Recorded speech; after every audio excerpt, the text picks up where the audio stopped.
Welcome students, welcome all of you again. तो continue करते हैं इस वीडियो में हम प्रॉब्लम सेट सेकंड के सेकंड प्रॉब्लम से, क्योंकि पिछला जो वीडियो था वो टोटली हमारा question number first that is the MCQs, उसमें हमने 10 एमसीक्यू देखे थे। तो अब उसे आगे बढ़ाते हैं क्वेश्चन नंबर सेकंड के साथ। So the second question is that we have in this figure the circle with centre O and line L. Suppose this is line L. Line L is a tangent to the circle at point P. Tangent to the circle at point P. Radius of the circle is 9 centimeter. Then answer the following questions. आपको कुछ question यहाँ पे पूछे गए हैं, उन questions के आपको आंसर देने हैं, जिसमें से पहला क्वेश्चन है आपका first question, that is what is distance OP and Y. तो OP का डिस्टेंस कितना है वो आपको फाइंड करना है, उसका रीजन भी आपको बताना है। तो यहाँ पे मैं आपको बता दूं that is distance OP equal to 9 centimetre since Y OP is radius of the circle. OP is radius. So this is the answer of the first question. Second question आपको पूछा गया है इसमें, that is if distance OQ equal to 8 centimeter, where does point Q lie? अगर distance OQ 8 centimetre है, 8 centimetre है, तो where is the location of point Q? तो यहाँ पे जाहिर है कि अब distance OQ less than radius है, सो हेंस द लोकेशन और the position of point Q is in the interior of the circle. तो यहाँ पे हम लिख सकते हैं distance OQ equal to 8 centimeter. Therefore, we can say that distance OQ is less than radius. Distance OQ is less than radius. Hence, point Q lies in the interior of circle. In the interior of circle. तो जो point आपका Q है वो circle के interior में लाई करेगा, क्योंकि OQ इस सेगमेंट की लेंथ रेडियस से कम है। अगर OQ की लेंथ रेडियस से ज्यादा होती तो पॉइंट Q सर्कल के बाहर लाई होगा। ठीक है, तो अब थर्ड क्वेश्चन इज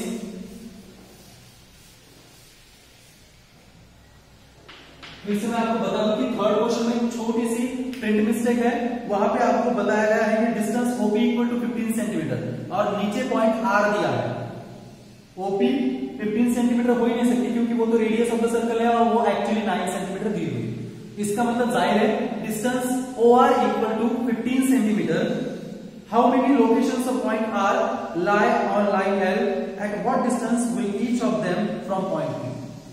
आपको ये कहा गया है कि अगर डिस्टेंस OR 15 सेंटीमीटर है, 15 सेंटीमीटर है, तो how many locations of point R on line L and at what distance those locations of point R from the point P?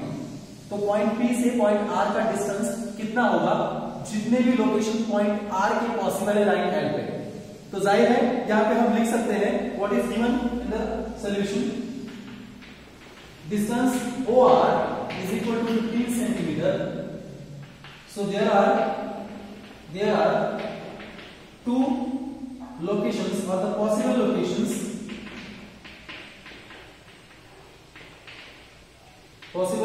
locations of point R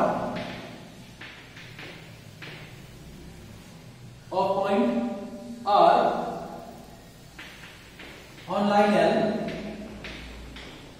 On line L, maybe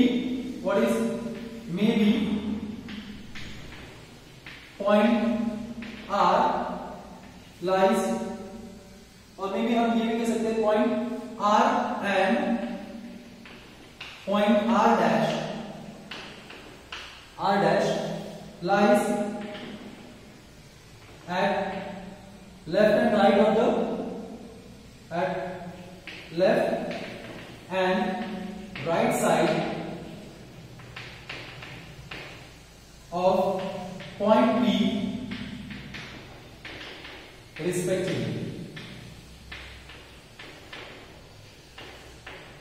तो हम यहां पे ये कह सकते हैं कि point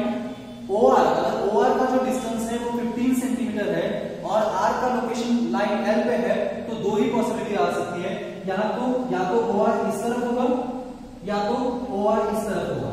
It means point R may be lies in the left of the point P or at the right of the point P, जिसको मैंने आपको यहाँ पे बताया है. Let R at the left side of point P and R dash at the right side of the point P. These are the locations of point R on the line L and the distance they are given 15 each. अब यहाँ पे आपको क्या करना पड़ेगा, आपको OP draw करना पड़ेगा. नाउ तो यहाँ पे हम लिखते हैं draw segment OP. Segment OP. So therefore हम यहाँ पे लिख सकते हैं therefore seg OP perpendicular to line L. Seg OP is perpendicular to line L by tangent theorem. क्योंकि हमारा tangent theorem ये कहता है radius is perpendicular to the tangent at the point of contact. तो इसका मतलब ये हुआ in triangle OPR, angle OPR equal to 90 degree. So we have the measure of now angle OPR equal to 90 degree. So by Pythagoras theorem,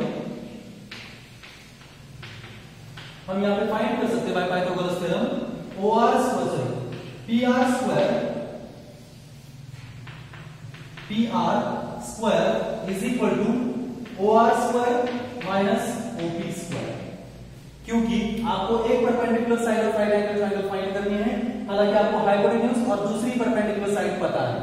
तो OR square means that is 15 square minus OP means 9 square. It is 225 minus 81 equals to 144. यहाँ पे इनका जो difference है वो 144 आएगा. So PR square equal to 144. Therefore PR is equal to under root 144 equals to 12 centimeter. Equal to 12 centimeter. And similarly we get, हम यहाँ इसी तरह से फाइंड कर सकते हैं. Similarly we can find PR dash is also equal to 12 centimeter. So it means if the point R on the line L, then there are the two locations of point R. Maybe it lies in the left side of the P or the right side of the P, and they are at 12 centimeter distance from the point P. तो ये रहा solution of the question number 2. अब बढ़ते हैं problem number 3 की तरफ. तो चलिए देखते हैं question number 3 from the problem से.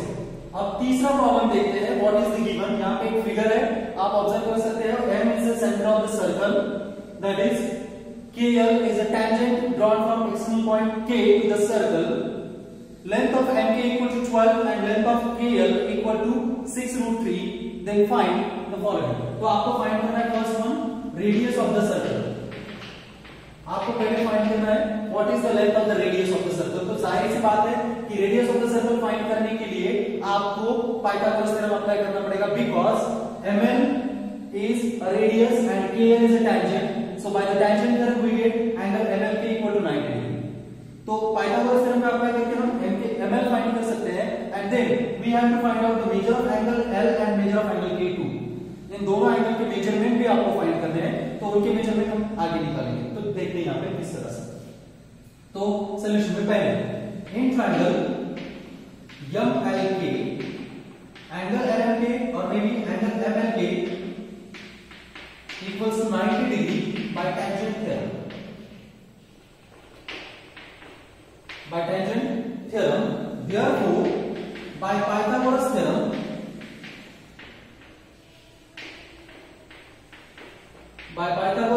theorem, we can write ml square is equals to, that is mk square, because mk is a hypotenuse, minus lk square. So put up the values. Now mk square means 12 square minus 6√3 whole square. So that's why we can write 144 minus, that is 36 into 3, because the square of the 6 is 36 and the square of the √3, that is only 3. So hence we get 144 minus 108, it is equal to that 36. अब आपको ml square equal to 36 मिला है, therefore we can write ml is equal to root 36 equal to 6. So we get ml equal to 6, therefore radius equal to 6 units. So the radius of the circle is 6 units. Now we have to find out what is the measure of angle K and angle L. That is, now we have, अब हमें पता है ml upon mk, इन दोनों side का जो ratio होगा वो इस तरह से आएगा 6 upon 12, so it is equal to half, और may be ml upon mk equal to 1/2. So therefore we can write that is ml is equal to half of the mk, ml equal to half of the mk. But पिछले साल triangle chapter में, जो third chapter था हमारा, उसमें हमने देखा था if in a right angle triangle, वहां पे हमने प्रॉपर्टी ऑफ 30, 60 या 90 डिग्री की देखी थी, और वो प्रॉपर्टी क्या थी? The side opposite to 30 degree is half to the hypotenuse. अब उसी का कॉन्वर्स यूज करेंगे. कॉन्वर्स में क्या होगा? In a right angle triangle if any one perpendicular side is half of its hypotenuse, then angle opposite to that perpendicular side is 30 degree. यही converse of the 30, 60 और 90 degree right angle triangle theorem का. तो यहां पे लिखते हैं by converse of 30 degree, 60 degree, 90 degree theorem, converse of 30, 60 and 90 degree theorem, we can write angle, which one? Angle K equal to 30 degree. अब angle K equal to आपने 30 degree find किया है, अब आपको एंगल M फाइंड करना है. तो जाहिर सी बात है यहां पे हम लिख सकते हैं डायरेक्टली भी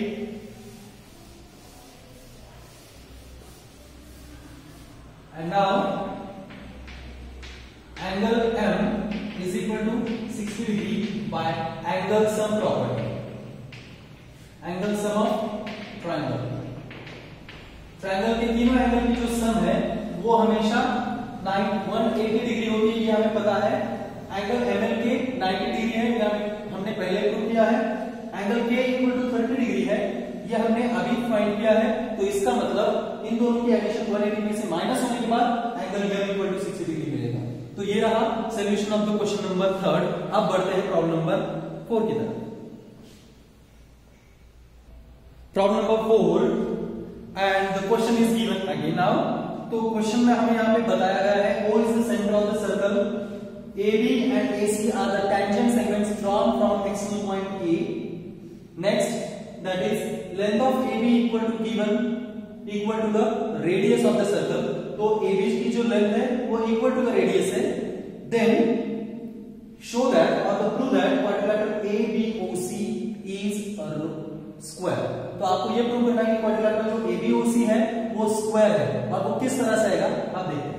सो जाहिर सॉल्यूशन यहां पे हम देख सकते हैं, that is by tangent theorem, और ये भी डायरेक्टली लिखते हैं segment AB equal to segment AC by tangent theorem, और may be sorry tangent segment theorem, tangent segment theorem. तो टेंजेंट सेगमेंट थ्योरम क्या कहता है? The two tangent segments drawn to a circle from the external point are equal. ये जो theorem है वो हमने प्रूव किया था. तो AB इक्वल टू AC आया, बट हमारे पास है but length of AB equal to R, this is given. तो therefore we can write that is AB equal to AC इक्वल to R. Let the equation number 1. इसे हम segment number 1 consider करते हैं. अब बढ़ते हैं यहां पे सेगमेंट AO और सेगमेंट OB और सेगमेंट OC को ड्रॉ करें. Draw सेग OB and सेग OC. तो सेग OB और सेग OC को यहां पे ड्रॉ कर लेते हैं.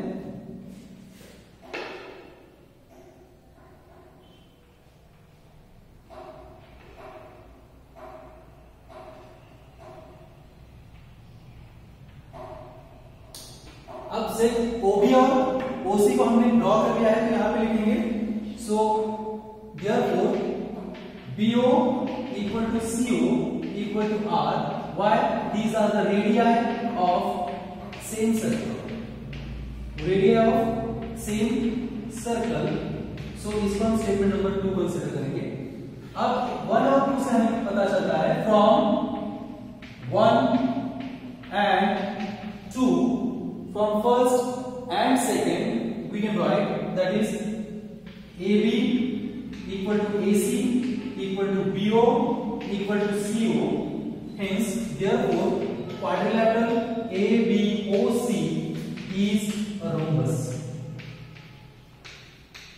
आपका जो क्वाड्रिलेटरल ABOC है वो रोम्बस है। But now angle OBA equal to angle OCA equal to 90 degree each, हर 90 डिग्री होगा because by tangent theorem. Tangent theorem. What is the tangent theorem? Tangent is perpendicular to the radius at a point of contact. तो इसकी तहत angle OB equal to angle OC equal to 90 degree. But now हमें ये पता है a rhombus with angle right angle is a square, तो यहाँ पे वो प्रॉपर्टी लिख सकते हैं। But we know rhombus with right angle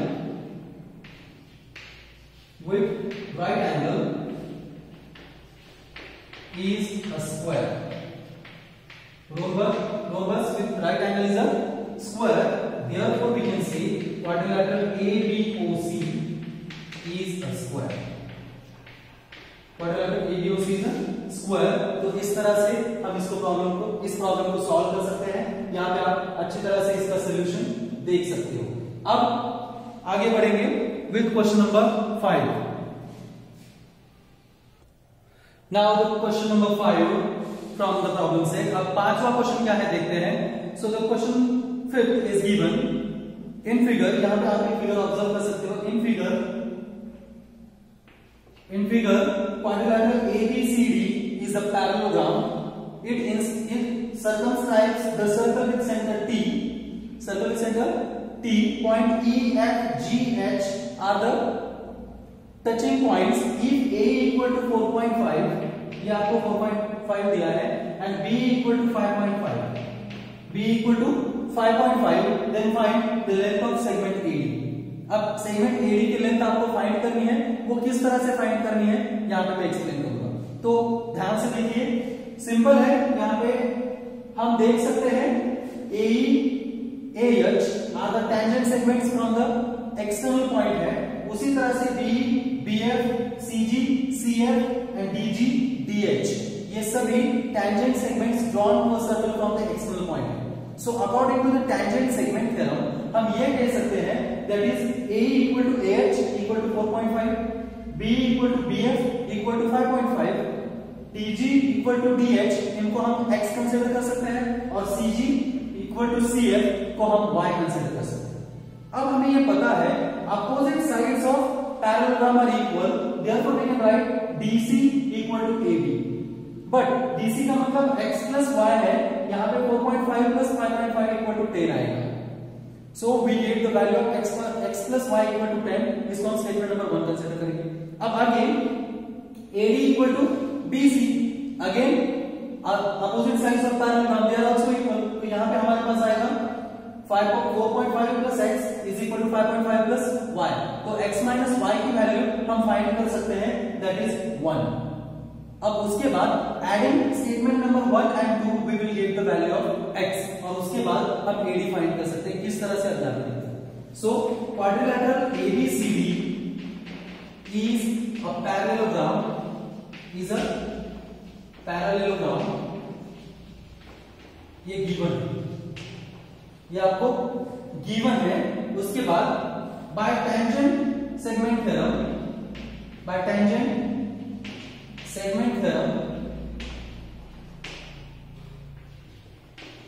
हम ये कह सकते हैं by tangent segment theorem that is AE equal to AH equal to 4.5, next one हम ये भी कह सकते हैं BE equal to BF equal to 5.5 ये भी आएगा।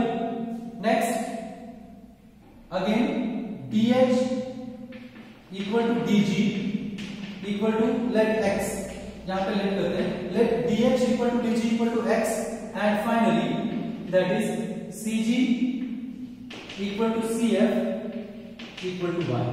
तो इसको हम y कंसीडर करेंगे, ठीक है। तो इस तरह से हमने इसको लिखा है, तो हम यहाँ पे लिख सकते हैं ये x है, ये भी x है, ये y है, ये भी y है, ये 5.5 है, तो ये भी 4.5 है, ठीक है। तो इस तरह से हमने मेजरमेंट लिख दिए हैं। अब हम ये कह सकते हैं opposite sides of parallelogram are equal, opposite sides of parallelogram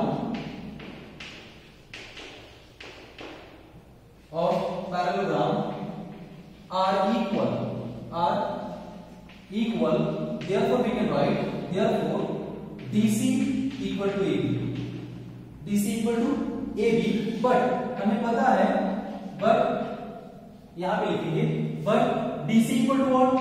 DG plus GC equal to AE plus B, AE plus B, और ये क्यों? सिंस इसका रीजन भी दे सकते हैं, that is D between G between C and A between E between B, इस तरह से इसका रीजन दे सकते हैं। अब DG plus GC का मतलब है x plus y, that is x plus y is equal to 4.5 plus 5.5, so x plus y is equal to 10. Let us take number 1. Statement number 1. Similarly, we can write. Similarly, now what? That is AD equal to BC. AD equal to BC. तो इसको भी हम लिख सकते हैं AH plus DH is equal to BF plus CF. इसका भी reason आप इसकी तरह दे सकते हो। तो AH plus DH का मतलब है 4.5 plus x, 4.5 plus x is equal to BF की लेंथ आपके पास है 5.5 plus y, 5.5 plus y। अब इस y को इधर लाएंगे और 4.5 को उधर लेके जाएंगे, तो यहाँ पे आएगा x minus y is equal to 1 और may B 5.5 minus 4.5, therefore we get x minus y equals to 1. Let us take number 2. अब स्टेटमेंट नंबर 2 हमें मिला है। Now adding the equation 1 and 2, these two are the linear equation in two variables. तो इनको हम addition करके substitution method और may B यहाँ पे एलिमिनेशन मेथड से हम y को कैंसिल करके x की वैल्यू फाइंड कर सकते हैं, वो यहाँ पे करेंगे।